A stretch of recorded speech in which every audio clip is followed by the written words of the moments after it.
ಬಹಳ ಕಾಲದ ಹಿಂದೆ ಅಯೋಧ್ಯೆ ಎಂಬ ಸುಂದರ ನಗರವಿತ್ತು. ಸರಿಯೂ ನದಿಯ ದಡದಲ್ಲಿ ಕಂಗೊಳಿಸುತ್ತಿದ್ದ ಆ ನಗರವು ವೈಭವ ಮತ್ತು ಸಮೃದ್ಧಿಗೆ ಹೆಸರುವಾಸಿಯಾಗಿತ್ತು. ಅಂದಿನ ಕಾಲದಲ್ಲಿ ಅಯೋಧ್ಯೆಯನ್ನು ದಶರಥ ಎಂಬ ಶಕ್ತಿಶಾಲಿ ಮತ್ತು ನ್ಯಾಯಯುತ ರಾಜನು ಆಳುತ್ತಿದ್ದನು. ಆತನ ಆಳ್ವಿಕೆಯಲ್ಲಿ ಪ್ರಜೆಗಳು ಸುಖ ಸಂತೋಷದಿಂದ ಜೀವನ ನಡೆಸುತ್ತಿದ್ದರು. ರಾಜ್ಯದಲ್ಲಿ ಯಾವುದೇ ಕೊರತೆ ಇರಲಿಲ್ಲ, ಎಲ್ಲೆಲ್ಲೂ ಶಾಂತಿ ನೆಲೆಸಿತ್ತು. ಆದರೆ ದಶರಥ ಮಹಾರಾಜನಿಗೆ ಒಂದು ದೊಡ್ಡ ದುಃಖವಿತ್ತು. ಅವರಿಗೊಂದು ಸಂತಾನವೇ ಇರಲಿಲ್ಲ. ವಂಶವನ್ನು ಮುಂದುವರಿಸಲು ಉತ್ತರಾಧಿಕಾರಿ ಇಲ್ಲದ ಚಿಂತೆ ಅವರನ್ನು ಸದಾ ಕಾಡುತ್ತಿತ್ತು. ತಮ್ಮ ಪ್ರಜೆಗಳ ಹಿತವನ್ನು, ತಮ್ಮ ವಂಶದ ಉಳಿವಿಗಾಗಿ ದಶರಥನು ಬಹಳ ಚಿಂತಿತನಾಗಿದ್ದನು. ಈ ಸಮಸ್ಯೆಗೆ ಪರಿಹಾರ ಕಂಡುಕೊಳ್ಳಲು ಅವರು ತಮ್ಮ ಆಸ್ಥಾನದ ಋಷಿಮುನಿಗಳೊಂದಿಗೆ ಸಮಾಲೋಚನೆ ನಡೆಸಿದರು. ಅವರ ಸಲಹೆಯಂತೆ ದಶರಥನು ತಮ್ಮ 3 ಮಹಾರಾಣಿಗಳೊಂದಿಗೆ ಕೌಸಲ್ಯೆ, ಕೈಕೇಯಿ ಮತ್ತು ಸುಮಿತ್ರೆಯೊಂದಿಗೆ ಒಂದು ವಿಶೇಷವಾದ ಯಜ್ಞವನ್ನು ಮಾಡಲು ನಿರ್ಧರಿಸಿದರು. ಆ ಯಜ್ಞವನ್ನು ಪುತ್ರಕಾಮೇಷ್ಟಿ ಯಜ್ಞ ಎನ್ನುತ್ತಾರೆ.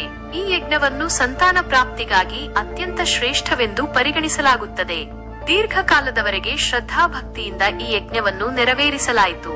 ಯಜ್ಞದ ಕೊನೆಯಲ್ಲಿ ಅಗ್ನಿದೇವತೆ ಯಜ್ಞಕುಂಡದಿಂದ ಪ್ರತ್ಯಕ್ಷರಾದರು. ಅವರು ದಿವ್ಯವಾದ ರೂಪವನ್ನು ಹೊಂದಿದ್ದರು ಮತ್ತು ಅವರ ಕೈಯಲ್ಲಿ ಒಂದು ಚಿನ್ನದ ಪಾತ್ರೆಯಲ್ಲಿ ಪಾಯಸ, ಅಮೃತದ ಪಟಾಲಿ ಇತ್ತು. ಅಗ್ನಿದೇವತೆಯು ದಶರಥ ಮಹಾರಾಜನಿಗೆ ಆ ಪಾಯಸವನ್ನು ನೀಡಿದರು ಮತ್ತು ಅದನ್ನು ಅವರ ರಾಣಿಯರಿಗೆ ಹಂಚಲು ಹೇಳಿದರು. ಇದು ದೈವಿಕವಾದ ಪ್ರಸಾದವೆಂದು ನಂಬಲಾಗಿತ್ತು. ದಶರಥ ಮಹಾರಾಜನು ಆ ಪಾಯಸವನ್ನು ಅತ್ಯಂತ ಸಂತೋಷದಿಂದ ಸ್ವೀಕರಿಸಿದನು. ನಂತರ ಅವರು ಆ ಪಾಯಸವನ್ನು ತಮ್ಮ 3 ರಾಣಿಯರಲ್ಲಾದ ಕೈಕೇಯಿ, ಸುಮಿತ್ರೆ ಮತ್ತು ಕೌಸಲ್ಯಗೆ ಹಂಚಿದರು. ಪ್ರತಿಯೊಬ್ಬ ರಾಣಿಯು ಆ ದೈವಿಕ ಪಾಯಸದ ಒಂದು ಭಾಗವನ್ನು ಸೇವಿಸಿದರು.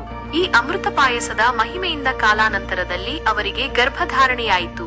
ಸಮಯವು ಉರುಳಿದಂತೆ ದಶರಥನ 3 ರಾಣಿಯರು ಗಂಡು ಮಕ್ಕಳನ್ನು ಪಡೆದರು. ಕೌಸಲ್ಯೆಯಿಂದ ಜನಿಸಿದರು ಶ್ರೀರಾಮಚಂದ್ರ. ರಾಮನು ಸದಾಚಾರ ಸಂಪನ್ನನೂ ದಯಾಳುವೂ ಆಗಿದ್ದನು. ಕೈಕೇಯಿಯಿಂದ ಜನಿಸಿದರು ಭರತ. ಭರತನು ಧೈರ್ಯಶಾಲಿ ಮತ್ತು ನಿಷ್ಠಾವಂತನಾಗಿದ್ದನು. ಸುಮಿತ್ರೆಯಿಂದ ಜನಿಸಿದರು ಅವಳಿ ಮಕ್ಕಳು ಲಕ್ಷ್ಮಣ ಮತ್ತು ಶತ್ರುಘ್ನ. ಲಕ್ಷ್ಮಣನು ರಾಮನಿಗೆ ಅತ್ಯಂತ ಆಪ್ತನು, ಸೇವೆಗೆ ಸದಾ ಸಿದ್ಧನೂ ಆಗಿದ್ದನು. ಶತ್ರುಘ್ನನು ಶೌರ್ಯ ಮತ್ತು ವಿಧೇಯತೆಗೆ ಹೆಸರಾಗಿದ್ದನು. ಇದೀಗ ಈ 4 ರಾಜಕುಮಾರರು ದಶರಥನ ಸಂತೋಷದ ಮೂಲರಾದರು. ಇಡೀ ಅಯೋಧ್ಯೆಯು ಸಂಭ್ರಮದಿಂದ ತುಂಬಿ ತುಳುಕುತ್ತಿತ್ತು. ಆ 4ರಲ್ಲಿ ರಾಮನು ಎಲ್ಲರಿಗಿಂತ ಪ್ರಿಯನಾದನು. ಅವನು ಧರ್ಮದ ಮಾರ್ಗದಲ್ಲಿ ನಡೆಯುವವನಾಗಿದ್ದನು.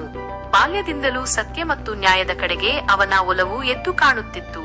ರಾಮನು ಶಕ್ತಿಶಾಲಿಯಾಗಿದ್ದರೂ ಸಹ ಸೌಮ್ಯ ಸ್ವಭಾವವನ್ನು ಹೊಂದಿದ್ದನು. ಅವನ ವ್ಯಕ್ತಿತ್ವವು ಎಲ್ಲರನ್ನೂ ಆಕರ್ಷಿಸುತ್ತಿತ್ತು. ಹೀಗೆ 4 ರಾಜಕುಮಾರರು ಅಯೋಧ್ಯೆಯಲ್ಲಿ ಬೆಳೆಯಲಾರಂಭಿಸಿದರು. ರಾಮನ ಜನ್ಮದಿನವನ್ನೇ ನಾವು ಶ್ರೀರಾಮನವಮಿ ಎಂದು ಆಚರಿಸುತ್ತೇವೆ. ಈ ದಿನ ರಾಮನು ಕೌಸಲ್ಯಾದೇವಿಯ ಕರುಳಿನಿಂದ ಭೂಮಿಗೆ ಬಂದ ಪವಿತ್ರ ದಿನ. ಹಿಂದೂ ಧರ್ಮದಲ್ಲಿ ರಾಮನನ್ನು ವಿಷ್ಣುವಿನ 7ನೇ ಅವತಾರ ಎಂಬ ನಂಬಿಕೆ ಇದೆ.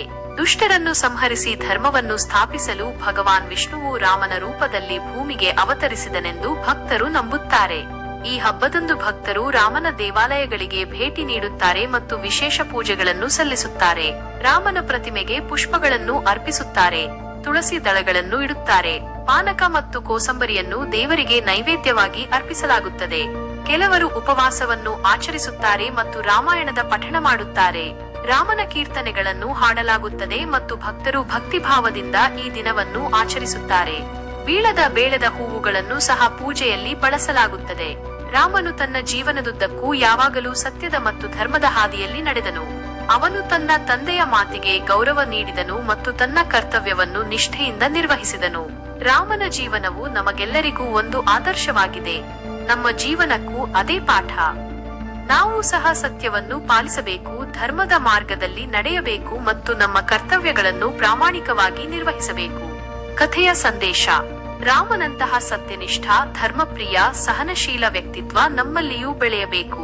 ರಾಮನ ಗುಣಗಳನ್ನು ಅಳವಡಿಸಿಕೊಳ್ಳಲು ಪ್ರಯತ್ನಿಸುವುದು ಈ ಹಬ್ಬದ ಮುಖ್ಯ ಉದ್ದೇಶವಾಗಿದೆ.